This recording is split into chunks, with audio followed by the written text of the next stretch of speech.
Perhaps what we might do is, some of you, Gemze, you worked with Agnes De Mille quite early in her career, right? When she was. Well, in America, yes. Yeah. She came back from England, I guess most of you probably know, and just in time to avoid World War II over there. She was in America, and that's when Bambi and I met her. And what were we going to talk about? Well, after her, when she came back and I mean, had her successes in... Oh, yes, well we all know she did Rodeo for Ballet Russe. That went into Oklahoma. She did all those Broadway shows. She was working with Ballet Theater at that time, which is now ABT.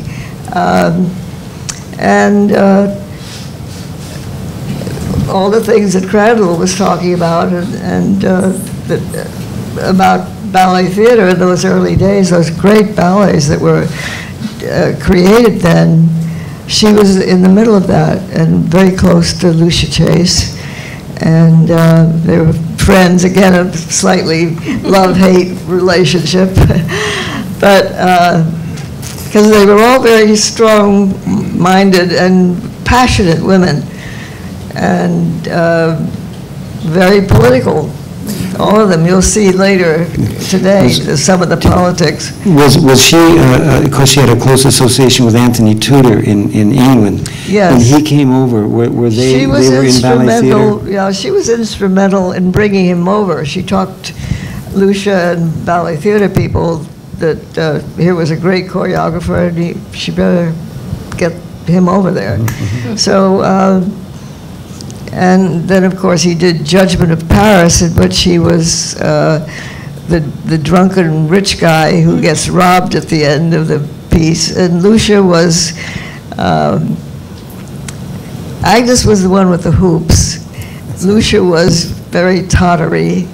And I think it was, who was the first one?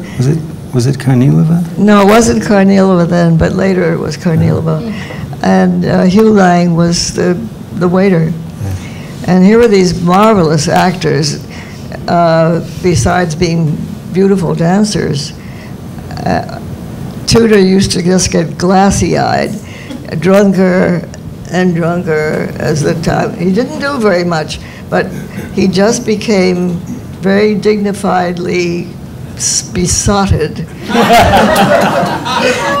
Until at the very end, he just conks out, and then they rob him, of course. That's the end of the ballet.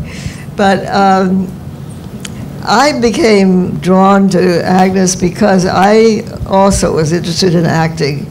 And I'd had a little bit of acting as a youngster. My father had been a Shakespearean actor in college. So, and also my beginning was with Michael Fokine, with Scheherazade and Prince Igor and all those ballets. And you had to be an actor in those. So Agnes's work really appealed to me. And I think that's why when I was finally doing Laurie in the ballet, that Agnes liked what I was doing, because it was really very Stanislavski style of acting and dance. And that's what happened with Paint Your Wagon. I think that's why I got Paint Your Wagon, was that it's full of acting. And most of the things Fall River I did, she said, at the first performance at the Old Met, I had never done that ballet. It's about 40 minutes long, at least it was then, from beginning to end in sequence.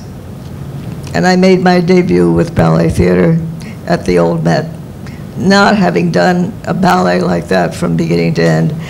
And after the performance, I said, well, you know, Agnes, I never got to do the ballet. She said, oh, I knew you could pull this off. You could do that drama stuff. So, who's next? Well, maybe, you know, Christine, on the subject of acting, I'm sure we all have, you know, Agnes was, you might say on the opposite end, there were two competing philosophies maybe, which of course the greatest is of course George Balanchine, certainly one of the greatest choreographers. But Mr. Balanchine was really interested in movement and the choreography, and he was reputed to have said, you know, don't act, just dance.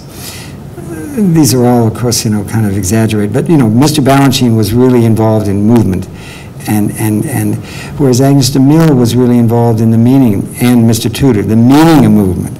Mr. Balanchine might say, you know, what are you doing? And you'd say an arabesque, and it's 90 degrees, da, da, da, da. You didn't say that with Agnes De Mille or Anthony Tudor. If you said, what are you doing? You didn't say, I'm doing an arabesque. You would say, I'm going over there. Or, I mean, you never said, oh, I'm doing arabesque. It was the wrong thing. So, Christy, why don't you tell some of your experiences in the realm of dance? And let me preface it by saying that do not be confused. You had to be a good dancer. These were all good dancers. I mean, she used to say rodeo is not an acting problem, not a dancing problem, it's an acting problem. That's really not true, you know. But on top of that, dancing alone didn't cut it. Okay. Well, my feeling about working with choreographers, and I had the privilege of working with the best, really the best. The only one I didn't work with was Balanchine, but Tudor, Robbins, De Mille, and you know, on from there. My feeling about dancing always was that, you know, find it in the steps. It's in the steps. If you just do it superficially, it's not going to come from an impulse that was choreographed. So I think that I found, you know, I danced, the De Mille ballets I danced, I should tell you, are Fall River, which I mentioned, Three Virgins and a Devil, I did the lustful one, Rodeo, Wind in the Mountains, Inconsequentials, and there was one other. What am I forgetting? Well, I guess that's it. But within those ballets, I learned, what I learned, especially from Rodeo, from Agnes, was she taught me how to stand still. You know, I could move quickly, I knew how to cover space, that wasn't a problem for me, but no one ever really spoke about standing still and keeping those molecules going and riveting, forcing the audience to take you in while you're doing nothing. So she taught me about that and how to trust that, and that was very big for me. And then the other thing was timing. Comedic timing, and one of the most wonderful things that I remember about her was we did the first, in 1966, we went to Moscow with the ABT, and I did my first performance of Rodeo. And so there we were, you know, there was the rake stage, the Russians, you know, I was very young, you know, it was all very exciting. And it was a big success. And thrilling. And she came back to my dressing room after and said, now Christine, you hear where the laughs come. You heard it. And I said, yes. She said, now what you have to learn is not to jump it. Don't jump the laugh. So you know it's coming and you're going to want to speed up to it, and you've got to hang back and let it happen in the right rhythm. So, you know, between standing still, learning about timing, finding the movement that told the story, being real was very, very important. She could tell a phony in a second, and she'd have nothing to do with it. Nothing to do with it. So, you know, staying real, finding the person within that character, and all the other things I mentioned, I think were great, great lessons. And, you know, of course, those other choreographers that you mentioned, Paul, Tudor, and even Jerry Robbins, you know, they all of that time were asking for that, and they were pushing us hard. We'd go from one studio to the next. I remember one season, our first season at the State Theater, where we were there from 8 in the morning till 10 at night. And, you know, there was no union. We just kept working. And we did it, and we loved it. And we didn't complain about it because it was our passion. So there were great things going on then, and I think, you know, there are so many more things that I got from Agnes, certainly, but that stands out to me, and I think they're really significant, because as much as you can see in that picture how she moved and how big it was and physical it was, she believed in standing still. So there was this big range that you had to cover, and that was exciting for me. Yeah, here, Bill, you want to...